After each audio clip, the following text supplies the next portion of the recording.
بسم اللہ الرحمن الرحیم۔ دیکھیں 8 ستمبر کا جلسہ، علی امین گنڈا پور کی تقریر، خالد خورشید سابق وزیر اعلیٰ گلگت بلتستان کی تقریر، مراد سعید کی تقاریر اور اوورآل وہاں کا جو اجتماعی جو ایک رٹ تھی اور ایک ڈیکورم تھا، ایگزیکٹلی راجہ پورس کے ہاتھیوں کی طرح کا کردار انہوں نے ادا کیا ہے۔ اب یہ راجہ پورس کے ہاتھی کیا تھے؟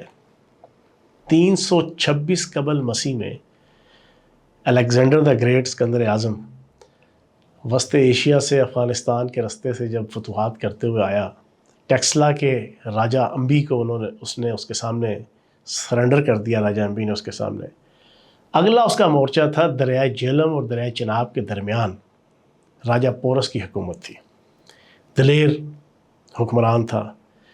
اس نے اس کی غلامی اور اس کے سامنے سرنڈر کرنے سے انکار کر دیا الیگزینڈر دا گریٹ کے سامنے۔ پھر بڑی مشہور زمانہ 326 قبل مسیح میں دریائے جہلم کے کنارے ایک جنگ ہوئی تھی، جس میں راجہ پورس کے ہاتھیوں کی وجہ سے اس کو شکست ہو گئی تھی راجہ پورس کو، اور وہ زنجیروں سے جکڑ کے الیگزینڈر دا گریٹ کے سامنے لایا گیا۔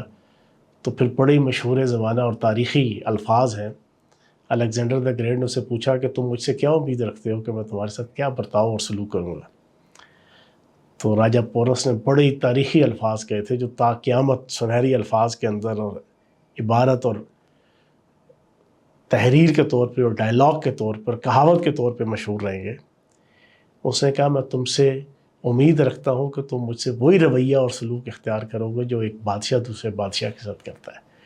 تو پھر اسکندر اعظم نے اس کو رہا کر کے وہ پوری کی پوری اس کی زمین اور بادشاہت اور راج دہانی اس کو دوبارہ دے دی تھی۔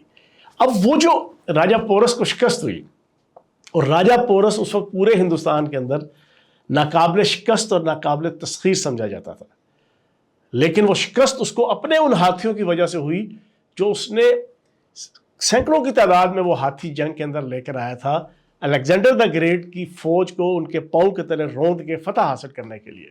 لیکن کیا ہوا؟ الیگزینڈر دا گریٹ بڑا سمجھدار انسان تھا، ینگ سا لڑکا تھا وہ، اور اس نے ان ہاتھیوں کا توڑ کرنے کے لیے ایک پلاننگ کی جو اتنی مافوق الفطرت تھی اور حیرت انگیز تھی کہ آپ سنیں گے اور پاکستان کی عوام بھی اس پوڈ کاسٹ کے ذریعے سے سنے گی تو حیران رہ جائے گی۔ اس نے پوری رات سوچنے کے بعد ایک دستہ ترتیب دیا، اسپیشل دستہ اپنے فوجیوں کا۔ انہیں بڑے بڑے ڈھول دیے، انہیں آلات اور اوزار دیے بڑے بڑے شور مچانے والے، آواز نکالنے والے۔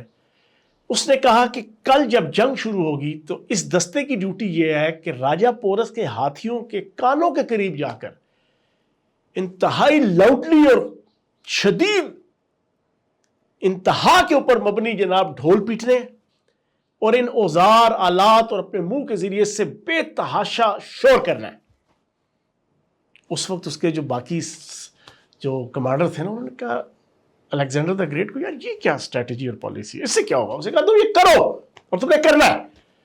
اگلے دن جنگ شروع ہوئی، وہ دستہ جس کی یہ اسپیشل ڈیوٹی تھی، انہوں نے پورے اوزار آلات ڈھول ڈرم سارے اکٹھے کیے ہوئے تھے، منہ سے بھی جناب آوازیں، انہوں نے ہاتھیوں کے کانوں کے قریب جا کے شور کرنا شروع کیا۔ ہاتھیوں نے جھنجھلاہٹ اور اکتاہٹ کے مارے یک دم 180 ڈگری کا انہوں نے پیچھے کی طرف ہوئے، حالانکہ ان کا اسٹریٹجی ہاتھیوں کی ہوتی ہے کہ سامنے والے لشکر کو انہوں نے روندنا ہوتا ہے۔ اس شور اور ڈھول کے شور اور آوازوں کے شور سے وہ اتنے اکتائے اور جھنجھلائے، وہ واپس مڑ کے انہوں نے بھاگنا شروع کیا اور پوری اپنی ہی راجہ پورس کی فوج کو جناب انہوں نے روند کے رکھ دیا، اور راجہ پورس کو تاریخی شکست ہوئی۔ 8 ستمبر کا جلسہ، علی امین گنڈا پور کی تقریر، مراد سعید کی تقریر، اس خالد خورشید کی غلیظ منہ سے نکلے ہوئے الفاظ، وہ میں سمجھتا ہوں بانی تحریک انصاف اور تحریک انصاف کے لیے پورس کے ہاتھیوں کی طرح کی ایک مثال ہے۔ انہوں نے اپنے ہاتھوں سے 8 ستمبر کے ہاتھیوں نے اپنی پارٹی کو بھی اور بانی تحریک انصاف کو روند کے رکھ دیا، اس کی خواہشات کو، اس کی امیدوں کو، اس کے سیاسی مستقبل کی امیدوں کو روند کے رکھ دیا۔ 9 مئی کے واقعات سے شاید میری شنید یہ تھی کہ کوئی سچویشن ایسی بن رہی ہے کہ اگر کوئی ندامت کا اظہار کر دے بانی تحریک انصاف تو کوئی آبرو مندانہ قسم کا رستہ ان کو بیک آؤٹ ریٹریٹ کرنے کا یا ان کو جناب ریلیف دینے کا کوئی اختیار کیا جا سکتا تھا. لیکن 8 سپتمبر کے ہاتھیوں نے جس انداز سے اپنا کردار ادا کیا راجہ پورس کے ہاتھیوں کی طرح، اب رتی برابر بھی امید نہیں ہے بانی تحریک انصاف کے بچنے کی.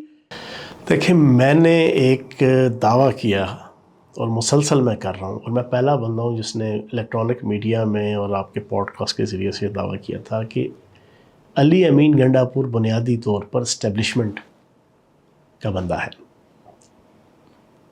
پورس کا ہاتھی وہ ویسے ہی نہیں بنا. اس نے جو اتنی گھٹیا، غلیظ، گندی زبان جو استعمال کی 8 ستمبر کے جلسے میں، اس نے ویسے ہی نہیں کی. اس نے اپنے لشکر کو تباہ و برباد کر دیا، بانی تحریک انصاف کو تباہ و برباد کر دیا، بانی تحریک انصاف کے مستقبل کے اوپر پکی لائن لگوا دی، نہ اہلی کی، نہ کمے پن کی، نہ مرادی کی، ناکامی کی، ذلت کی، رسوائی کی، جگہسائی کی اور سیاسی بے حیائی کی پکی لکیر لگوا دی. وہ کیوں لگوائی؟ یہ اس کو بتایا گیا تھا کہ بھائی تم نے یہ چیز کرنی ہے، یہ میری ذاتی رائے ہے. اس نے اپنا وہ کردار ادا کیا، لیکن وہ کردار کو تھوڑا سا زیادہ ہی ادا کر گیا.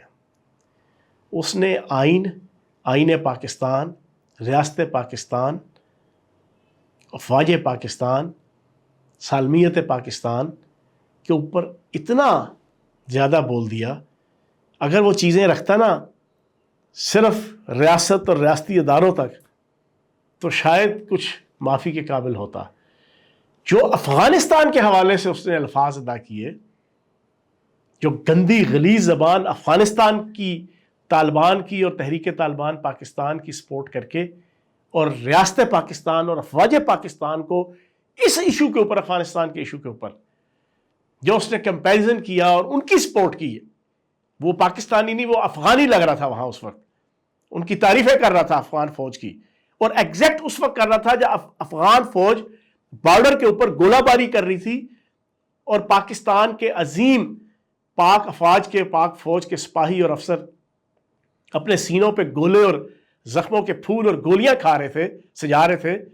اس وقت اس بے غیرت نے وہ جو افغانیوں کو جناب ڈیفینڈ کیا پاک فوج اور پاکستان کو کرٹیسائز کر کے، یہ چیز ناقابل برداشت تھی. اس کے اوپر پھر اس کو جناب ان کے جو آقا تھے نا، جنہوں نے اس کو بنوایا اسٹیبلشمنٹ نے، انہوں نے بلایا کہ یار مجھے کی بلی مجھے کیوں میوں میوں، تمہیں جتنا دائرہ اختیار دیا ہوا تھا کہ تم نے اس دائرہ اختیار کے اندر فل فلج منافقت کرنی ہے، بانی تحریک انصاف کو بدھو بنانا ہے، تحریک انصاف کے کارکنان کو بدھو بنانا ہے، عوام کو بدھو بنانا ہے اور اپنا الو سیدھا کرنا ہے، اپنی وزارت اعلیٰ کے مزے لوٹنے ہیں. تمہیں وہ جو اجازت دی گئی تھی تم تھوڑا سا اس سے باہر ہو گئے، اور باہر ہو کے یہ جو تم افغانی بن گئے، تمہارا کوئی دادا پردادا لکڑ دادا سے کوئی افغانیوں کا جو خون تھا وہ جوش مارنے لگا، یا تمہیں ٹی ٹی پی تحریک طالبان پاکستان کے ڈر اور خوف کی وجہ سے کہ وہ مجھے ڈیرہ اسماعیل خان سے نہ اٹھا لیں، یا میری موومنٹ کے حوالے سے میرے پہ کوئی اٹیک نہ کریں، یا میری حفاظت کریں وہ، یا میرے سے مخاصمت نہ کریں، جس وجہ سے بھی تم نے اپنے آپ کو افغانی ثابت کیا اس جلسے میں، وہ تم نے غلط کیا. پھر اس کی اچھی گوشمالی ہوئی ہے، ایسی گوشمالی ہوئی ہے کہ اس کے ہوش ٹکانے آ گئے، اور یہ 6 7 8 گھنٹے اس کی وہاں پر جناب ٹریننگ ہو رہی تھی اور اس کی تربیت ہو رہی تھی. اس کے بعد یہ اچانک ہی نکل کے آئے.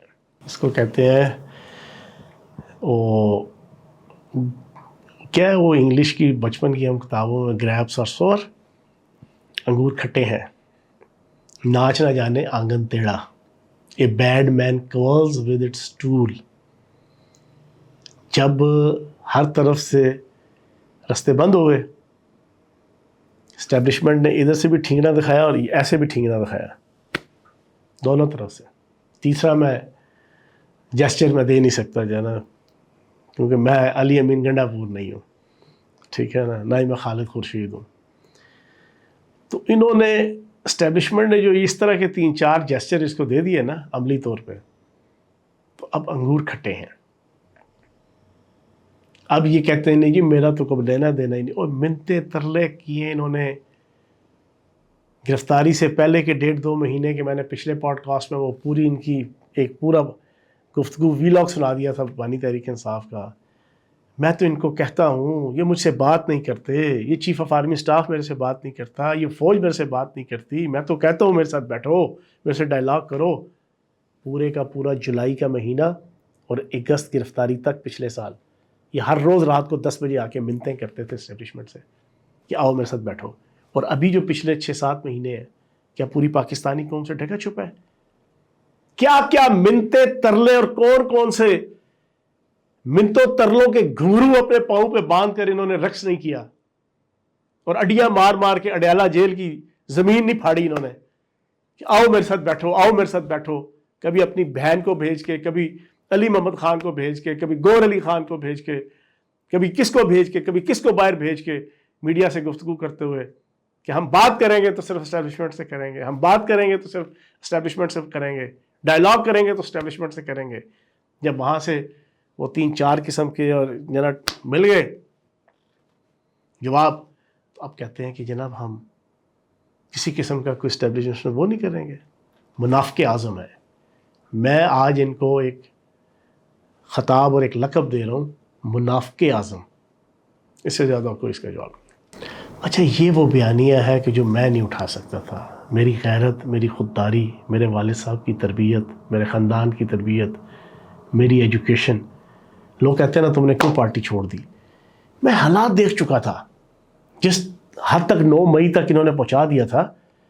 بھائی میں اپنی فوج کے خلاف، اپنے اداروں کے خلاف، اپنے ملک کے خلاف، اپنی ریاست کے خلاف، اپنی ریاستی اداروں کے خلاف یہ غیر اخلاقی، غیر تہذیبی، غیر آئینی گفتگو میں اور عمل میں نہیں کر سکتا تھا. یہاں پر یہ بوجھ یہ سارے کے سارے لوگ منافقت کے ساتھ اٹھا رہے ہیں. آج ایک لفظ عبداللہ بن ابی کا استعمال کیا خواجہ آصف نے on the floor of the house, P T I کے ایک بڑے بظاہراً معتبر لیڈر کے حوالے سے. بالکل ٹھیک ادا کیا. شرم کے مارے ڈوب مر جانا چاہیے گور علی خان کو، سلیمان اکرم راجہ کو، عمر ایوب کو. انہیں چلو بھر پانی لینا چاہیے، چلو بھر، اور صاف پانی بھی نہیں، گٹر کا پانی لے کے اس میں ڈبکیاں مارنی چاہیے بانی تحریک انصاف کے اس بیان کے بعد کہ بے شرمو، وہ اپنے خاندان کا، اپنی ذات کا، اپنے جسچر کا، اپنی ایجوکیشن کا مان کرو، خیال کرو. یہ جو تم نے معافی مانگی ہے، اب بنتا یہ ہے کہ تمہارے لیڈر نے کہہ دیا نا تم اپنے لیڈر کے وفادار ہو، تو پھر سارے ایک ایک کر کے آؤ. سلیمان اکرم راجہ بھی آئے، عمر ایوب بھی آئے، گور علی خان بھی آئے. یہ جتنے کل اور پرسوں سے اخلاقیات کے چاچے مامے تائے پھپھڑ بن رہے تھے، وہ آج کہیں یار ہم نے غلط معافی مانگی تھی، بالکل ہمارا لیڈر ٹھیک کہہ رہا ہے، ایسی کی تیسی. بالکل ٹھیک مریم نواز کے حوالے سے گفتگو ہوئی ہے، بالکل ٹھیک گالیاں دی ہیں علی امین گنڈا پور نے، بالکل ٹھیک خالد خورشید نے اپنی خاندان اور اپنا حسب نسل شو کرتے ہوئے جو گندی اور غلیظ مسالے اور گفتگو کی ہے، وہ 100% عین اسلام اور عین آئین پاکستان ہے. یہ اب ان کو یہ کہنا چاہیے. اچھا پہلے جب یہ نیب آرڈیننس کا فیصلہ آیا نا سپریم کورٹ سے، اور میری شنید یہ ہے کہ سپریم کورٹ کے 1-2 ججز اس میں ایسے بھی تھے کہ جنہوں نے بظاہراً فیصلہ بانی تحریک انصاف کو سوچ کے یہ والا اوپینین دیا نیب کے حق میں، حکومت کے حق میں، کہ اس کا فائدہ الٹیمیٹلی اور کنسیکوینٹلی بانی تحریک انصاف کو بھی ملے گا. اور بانی تحریک انصاف بھی یہی سمجھ رہے تھے کہ 190 ملین پاؤنڈ کا بھی گیا، فلاں بھی گیا، فلاں بھی گیا. لیکن بات تھوڑی سی مختلف تھی. کچھ ان کے کیسز نیب سے چلے گئے، لیکن نیب سے چلے جانے کا مطلب یہ نہیں ہے کہ کیس ہی ختم ہو گئے ہیں. بھائی 50 کروڑ سے اوپر کی کرپشن ہوگی وہ نیب ڈیل کرے گی، 50 کروڑ سے نیچے کی ہوگی وہ اینٹی کرپشن کا ڈپارٹمنٹ ڈیل کرے گا، جو پاکستان بننے سے پہلے سے موجود ہے اس خطے میں بھی اور پھر اس کے بعد پاکستان میں بھی. اب ہوا یہ کہ توشہ خانہ کا جو ان کا کیس تھا وہ آ گیا اس نیب آرڈیننس کے آنے کے بعد اینٹی کرپشن میں. منافقت کا عالم دیکھیں، میں نے ویسے ان کو منافق اعظم کا لقب نہیں دیا، اس کی منافقت کا اندازہ دیکھو.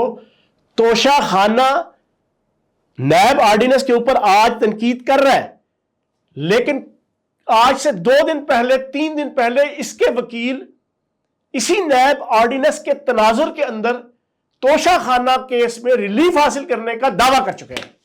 واہ سبحان اللہ، منافقت دیکھو، منافقت دیکھو، نیب آرڈیننس کے اوپر تنقید کر رہا ہے لیکن اسی نیب آرڈیننس کے ذریعے سے ریلیف بھی لے رہا ہے۔